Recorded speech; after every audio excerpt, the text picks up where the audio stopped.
नमस्कार प्रणाम। छठे चरण के बिहार की 8 सीटों पे 25 मई को वोटिंग होनी है। इसमें वाल्मीकिनगर, पश्चिमी चंपारण, पूर्वी चंपारण, गोपालगंज, सिवान, वैशाली, शिवहर और महाराजगंज शामिल है। इसमें 7 जनरल जबकि एक गोपालगंज सीट सुरक्षित सीट है। पूर्वी चंपारण सीट से राधा मोहन सिंह 7वीं बार सांसद बनने के लिए मैदान में है, तो पश्चिमी चंपारण से संजय जायसवाल जीत की हैट्रिक लगाने की जुगत में है। 8 सीटों में कहीं से दबंग तो कहीं से बाहुबली की पत्नी मैदान में है। शिवहर लोकसभा सीट से बाहुबली आनंद मोहन की पत्नी लवली आनंद चुनाव लड़ रही हैं। सिवान से मोहम्मद शहाबुद्दीन की पत्नी हिना साहब किस्मत आजमा रही हैं। वैशाली सीट पे अपने समय में अंडरवर्ल्ड से पहचान रखने वाले बाहुबली नेता मुन्ना शुक्ला ताल ठोक रहे हैं। इन 8 सीटों पे हवा का रुख किस ओर है, किसकी स्थिति मजबूत है और कौन किस पर और क्यों भारी है, आइए आज की इस वीडियो में जान लेते हैं। 8 सीटों में 5 पूर्वी चंपारण, वैशाली, महाराजगंज, वाल्मीकिनगर और गोपालगंज सीट में एनडीए का पलड़ा भारी लग रहा है। वहीं 3 सीट शिवहर, सिवान और पश्चिमी चंपारण में कांटे की टक्कर नजर आ रही है।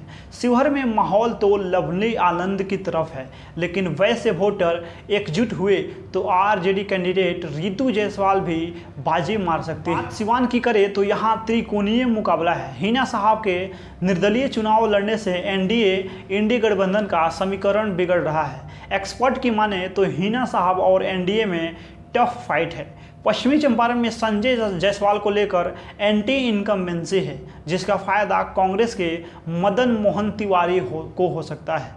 महाराजगंज लोकसभा सीट पे एनडीए के भाजपा कैंडिडेट जनार्दन सिंह सिग्रीवाल और महागठबंधन के प्रत्याशी के बीच सीधी टक्कर है। एनडीए जहां जीत की हैट्रिक लगाने की तैयारी में है, वहीं महागठबंधन 11 साल बाद जीत के लिए प्रयास कर रही है। दोनों कैंडिडेट के लिए अलग अलग चुनौती है। भाजपा कैंडिडेट एंटी इनकम्बेंसी के शिकार हो रहे हैं, वहीं कांग्रेस के कैंडिडेट के बाहरी होने का खामियाजा भुगतना पड़ रहा है। हालांकि महाराजगंज में मोदी की सभा ने भाजपा को जीत की हैट्रिक लगाने का रास्ता कुछ हद तक आसान कर दिया है। जनार्दन सिंह सिग्रीवाल और कांग्रेस के आकाश सिंह के बीच कड़ा मुकाबला है। जनार्दन सिंह सिग्रीवाल जीत गए तो यह उनकी जीत की हैट्रिक होगी। आकाश सिंह को विजयी मिलती है तो महागठबंधन की 11 साल बाद यहां वापसी होगी। चुनाव का पूरा गणित और जातीय समीकरण महागठबंधन से कांग्रेस के आने से बिगड़ गया है। इस कारण से नई जातीय गोलबंदी दिख रही है। इसी वजह से एनडीए की जीत की राह मुश्किल हो गई है। एनडीए को अपने कोर वोट में सेंधमारी का डर सता रहा है। हालांकि महागठबंधन के कैंडिडेट को कोई खास नुकसान होता नहीं दिख रहा है। वोटरों की चुप्पी दोनों कैंडिडेट की धड़कन बढ़ाने वाली है। कैंडिडेट अपने कोर वोटर को साधने के लिए हर तरह से प्रयास कर रहे हैं। महाराजगंज लोकसभा क्षेत्र में इस बार मोदी के चेहरे के साथ ही विकास पर बात हो रहा है। इस बार वोटर का अलग अलग मिजाज भ्रमित कर रहा है। पिछली बार की तरह हवा नहीं दिख रहा है। इस बार मोदी के चेहरे के साथ विकास पर भी बात हो रही है। इस बार वोटरों में अजीब नेचर देखने को मिल रहा है। इसका बड़ा कारण निवर्तमान सांसद को 2 बार मौका मिलने के बाद भी विकास के काम पे जोर नहीं होना माना जा रहा है। यहाँ पलायन, सिंचाई और खेती किसानी बड़ी समस्या है। रोजगार के लिए युवा बाहर जा रहे हैं, वहीं सिंचाई के भी पर्याप्त साधन नहीं है। बारिश के भरोसे खेतों की चुनौती है। इस दिशा में भी कोई काम नहीं हो पाया है। आरएसएस राष्ट्रीय स्वयंसेवक संघ से जुड़े जनार्दन सिंह सिग्रीवाल ने पहला विधानसभा चुनाव 2000 में जीता था। इसके बाद 2014 और 2019 में महाराजगंज से सांसद चुने गए थे।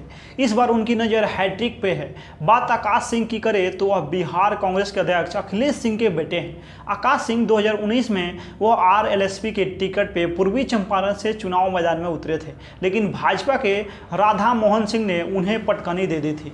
सिवान और सारण जिले की 6 विधानसभा सीटें महाराजगंज में है। गोरियाकोठी और तरैया विधानसभा सीट पे बीजेपी का कब्जा है। वहीं एकमा एवं बनियापुर पे आरजेडी का कब्जा है और महाराजगंज पे कांग्रेस और मांझी विधानसभा सीट पे सीपीएम का कब्जा है। एक्सपर्ट का मानना है कि इस बार नए जातीय समीकरण से ही चुनाव टफ हो गया है। अगर कांग्रेस ने जातीय समीकरण के आधार पर कैंडिडेट नहीं दिया होता तो एनडीए के लिए जीत काफ़ी आसान हो जाती। इस बार महागठबंधन से कांग्रेस के आकाश कुमार सिंह चुनाव मैदान में हैं, जबकि निवर्तमान सांसद जनार्दन सिंह सिग्रीवाल एनडीए से भाजपा कैंडिडेट है।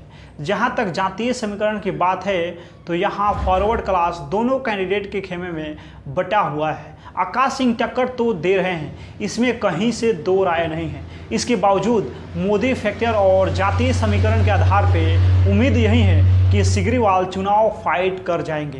हालांकि इस बार हार जीत के वोटों का अंतर काफ़ी कम होगा। आरजेडी से टिकट की दावेदारी कर रहे प्रभुनाथ सिंह के बेटे का नाराज होकर जेडीयू में शामिल होना भी कहीं न कहीं से एनडीए को मजबूत कर रहा है। मोदी के चेहरे पे ही 10 साल सिग्रीवाल को वोट मिला है। मोदी अपना चेहरा याद दिलाने के लिए ही महाराजगंज आए और सिग्रीवाल के लिए वोट मांगा है। महागठबंधन के पास कोई ऐसा बड़ा चेहरा नहीं है। यह सीट कांग्रेस के हिस्से में है। यहाँ से प्रत्याशी कांग्रेस के बिहार अध्यक्ष के बेटे हैं। ऐसे में वही बड़ा फेस है। कैंडिडेट युवा हैं, कांग्रेस प्रदेश अध्यक्ष के बेटे हैं। इसका लाभ मिल रहा है जिससे वह फाइट कर पा रहे हैं। ऐसा हुआ नहीं है।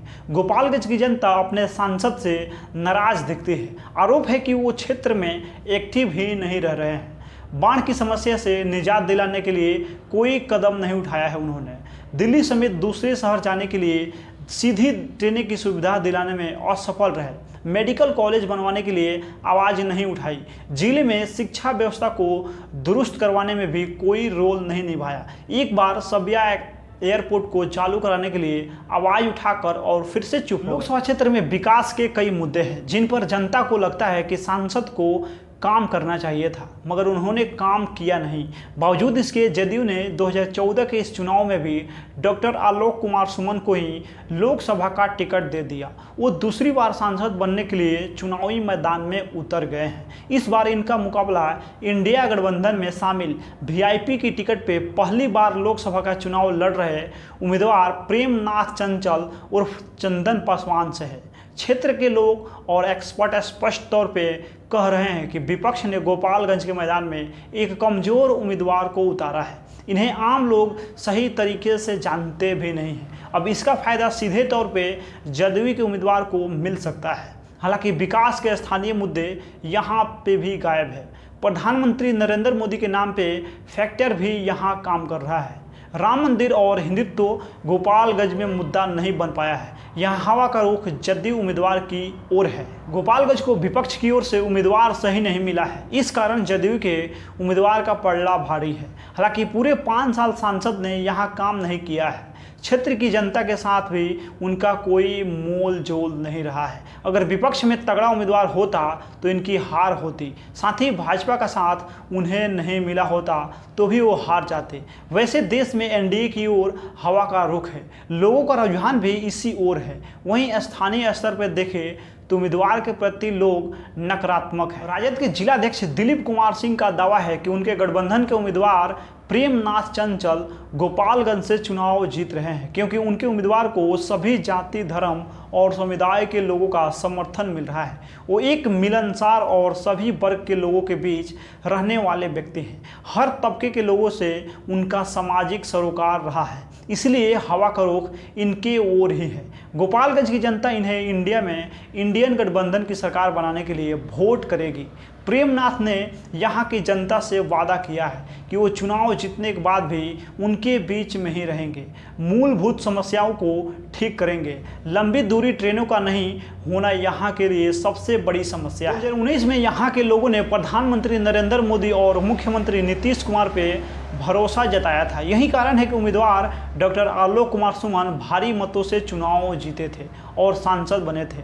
अब एक बार और फिर से गोपालगंज की जनता प्रधानमंत्री और मुख्यमंत्री के किए विकास कार्यों पे अपना विश्वास जता रही है। दूसरा ऐसा मौका होगा कि कोई उम्मीदवार यहाँ से दूसरी बार सांसद बनेगा। उत्तर बिहार संसदीय क्षेत्र की राजनीति ऐसी है कि पूर्वी चंपारण, पश्चिमी चंपारण, वाल्मीकि नगर, शिवहर, सीतामढ़ी, मुजफ्फरपुर की राजनीति एक दूसरे को प्रभावित करती है। जिन लोकसभा क्षेत्रों में लालू प्रसाद यादव और तेजस्वी प्रसाद यादव ने कुशवाहा कार्ड खेला है उसमें एक पूर्वी चंपारण भी है। कुशवाहा के साथ ही मल्लाह का कार्ड है। यहाँ से कई बार केंद्र में मंत्री रहे, 6 बार सांसद रहे और 10वीं बार लोकसभा का चुनाव लड़ रहे बीजेपी के धाकड़ नेता के आगे महागठबंधन ने युवा नेता और पूर्व विधायक राजेश कुशवाहा को उतारा है। वे मुकेश सहनी की वीआईपी से उम्मीदवार हैं। रमा देवी और सुनील कुमार पिंटू का टिकट एनडीए में कट गया। इस गुस्सा का फायदा महागठबंधन उठाने में लगा है।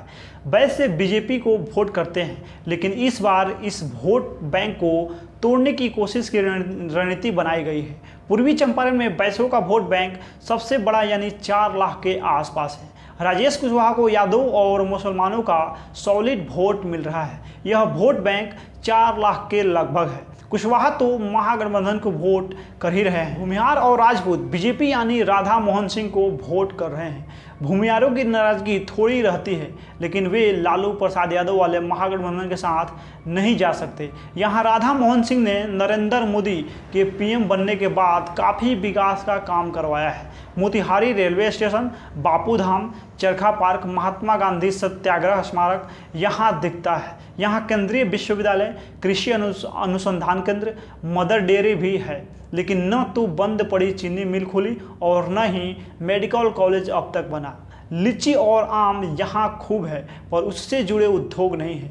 खेती करने वाले लोगों का पलायन साल में 8-9 महीने के लिए हो जाता है। इतनी बड़ी मोती झील मोतिहारी शहर के बीचों बीच है, पर इसका सौंदर्यीकरण नहीं दिखता है। मछली का बेहतर उत्पादन कर रहा बिहार को आर्थिक मजबूती दी जा सकती है, पर ज़्यादातर मछली यहाँ भी बाहर की बिक रही है। पूर्वी चंपारण में राधा मोहन सिंह बीजेपी से सांसद है। कृषि मंत्री रहते हुए और साधारण सांसद रहते हुए भी उन्होंने विगत 10 वर्षों में और 5 वर्षों में जितना काम कराया है उतना काम किसी एमपी ने अगल बगल के लोकसभा में नहीं कराया है। कृषि के क्षेत्र में पीपरा कोठी में कम से कम 10 इंस्टीट्यूट की स्थापना कराई है। कृषि विज्ञान केंद्र, horticulture college, research centre, food प्रसंस्करण केंद्र, मिट्टी जांच केंद्र बनवाया है। महात्मा गांधी विश्वविद्यालय बनवाया है, बिजलीकरण करवाया है। काफ़ी काम उन्होंने करवाया है, पर उन्हें लोकसभा चुनाव में चैलेंज मिल रहा है। मुझे लगता है कि इसकी बड़ी वजह एंटी कम्बेंसी है। वैशाली लोकसभा सीट पे 1977 में अस्तित्व में आई थी। इस लोकसभा क्षेत्र में कुल 6 विधानसभा है। इसमें अकेले वैशाली के अलावा मीनापुर, कांटी, बरूराज, पारू और साहेबगंज विधानसभा क्षेत्र मुजफ्फरपुर जिले के हैं। वैशाली लोकसभा क्षेत्र में शुरुआत से ही जातिवाद हावी रही है। राजपूत और भूमिहार जाति के लोग बड़े राजनीतिक दलों से उम्मीदवार बने और फिर चुनाव जीतकर सांसद बने, लेकिन फिर भी वैशाली की जिस धरती पे भगवान महावीर का जन्म हुआ उसका जो विकास होना चाहिए था वो पिछले 47 सालों में नहीं हुआ है। खासकर पिछले 10 सालों में एनडीए से 2 सांसदों ने इस क्षेत्र का प्रतिनिधित्व किया, मगर उनके एक्टिव नहीं रहने से वैशाली की जनता में नाराजगी है। 2019 के लोकसभा चुनाव में लोजपा की वीणा देवी 5,68,215 वोट मिले थे। ये एक बड़े अंतर की जीत थी, पर अब इनके प्रति जनता में बेहद नाराजगी है। कारण है कि उन्होंने कोई काम इस क्षेत्र के विकास के लिए नहीं किया, साथ ही जनता से दूरी बनाकर रखी। बावजूद इसके 2024 के इस चुनाव में राजपूत जाति से आने वाले वीणा देवी को लोजपा रामविलास ने अपना उम्मीदवार बनाया है। इस बार इनका मुकाबला लालगंज के रहने वाले राजद के उम्मीदवार विजय कुमार शुक्ला उर्फ मुन्ना शुक्ला से है, जो बाहुबली होने के साथ ही भूमिहार जाति से आते हैं। इन दोनों के बीच बड़ी टक्कर है। दावा यहाँ तक किया जा रहा है कि निर्णायक भूमिका निभाने वाले भूमिहार समाज के अधिकांश लोग मुन्ना शुक्ला के पक्ष में आ गए हैं, मगर इसके बाद भी यहाँ एक बड़ा फैक्टर काम कर रहा है, वो है प्रधानमंत्री नरेंद्र मोदी का नाम। वैशाली के लोगों ने बताया है कि वीणा देवी को नहीं जानते हैं और न ही वो उनके चेहरे को देख रहे हैं। वो सिर्फ और सिर्फ नरेंद्र मोदी को जानते हैं, उनके ही चेहरे को देखकर और वो अपना वोट डालेंगे। इस कारण वैशाली में हवा का रुख एनडीए उम्मीदवार की ओर है। वैशाली की लड़ाई बहुत टफ हो गई है। वोट के हिसाब से महागठबंधन के उम्मीदवार भारी लग रहे हैं। धन बल के कारण वो हावी है। यहाँ स्थानीय मुद्दा गायब है। एक तरफ नरेंद्र मोदी और दूसरी तरफ लालू प्रसाद यादव दांव लगाया हुआ है। 1977 से लेकर अब तक भूमिहार और राजपूतों का ही वैशाली जिला पे कब्जा रहा है। सबसे अधिक 2.5 लाख वोटरों के साथ भूमिहार यहाँ के निर्णायक वोटर हैं। क्षेत्र में अपने अपने उम्मीदवार को जिताने का खेल चल रहा है। वर्तमान सांसद बीणा देवी से लोगों की नाराजगी है, लेकिन बीणा देवी को अपने राजपूत जाति के वोटों पे भरोसा है। साथ ही एनडीए के घटक दलों के परंपरागत वोट भी सेफ माने जा रहे हैं। और दूसरी तरफ इंडिया गठबंधन से राजद के उम्मीदवार मुन्ना शुक्ला है, जो भूमिहार जाति से है। उन्हें भी भरोसा है कि गठबंधन के परंपरागत वोट मिल जाएंगे। साथ में भूमिहार जाति के बीच इस बात को मुद्दा बनाकर उठाया जा रहा है कि पिछले 10 साल तक भूमिहार एनडीए के साथ रहा। अब राजद ने अपनी जाति के व्यक्ति को उम्मीदवार बनाया है। इसके आधार पर उन्हें एकजुट किया जा रहा है। दूसरी तरफ इंडिया गठबंधन से राजद के उम्मीदवार मुन्ना शुक्ला है, जो भूमिहार जाति से है। उन्हें भी भरोसा है कि गठबंधन के परंपरागत वोट मिल जाएंगे। साथ में भूमिहार जाति के बीच इस बात को मुद्दा बनाकर उठाया जा रहा है कि पिछले 10 साल तक भूमिहार एनडीए के साथ रहा है। अब राजद ने अपनी जाति के व्यक्ति को उम्मीदवार बनाया है। इसके आधार पे उन्हें एकजुट किया जा रहा है। बाकी इस वीडियो में आप लोग अपना प्रतिक्रिया दे दीजिए और मिलते हैं अगला वीडियो में। बहुत बहुत धन्यवाद।